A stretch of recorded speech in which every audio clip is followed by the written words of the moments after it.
हाय, good morning.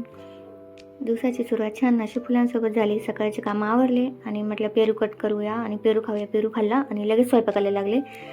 Simple भेंडीची भाजी आणि पोळी बनवली होती आणि बाळासाठी तुपाची फोडणी देऊन जिरे, मोहरी, हिंग टाकून पालकची भाजी बनवली होती. पोळीसोबत चुरून तो खातो, तर मी तसंच बनवते त्याच्यासाठी. आणि दुपारी इथे वेळ होता, तर हरभऱ्याची भाजी आणि कोथिंबीर निवडून ठेवली. आणि बाळ झोपलेलं असतं तोपर्यंतच कामं होतात दुपारी, नाहीतर मग कामं होत नाहीत. मग तो झोपलेला होता तोपर्यंत सगळ्या भाज्या निवडून ठेवल्या. आणि हळदी कुंकवाला जायचं झालं होतं सारखं रोज इकडे तिकडे, तर मग साड्या सगळ्या अस्तव्यस्त झालेल्या होत्या. तर मग दुपारी थोडंसं कपाट आवरलं. एकच कप्पा आवरला होता, ड्रेसिंग टेबल आणि बाकीचं पण खूप अस्तव्यस्त झालेलं मेकअपचं सामान. पण म्हटलं ते उद्या आवरूया.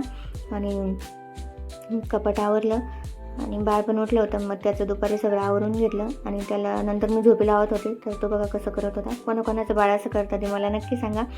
व्हिडिओ आवडला तर असेल तर कमेंट करा, लाईक करा, शेअर करा आणि सबस्क्राईब करा. बाय.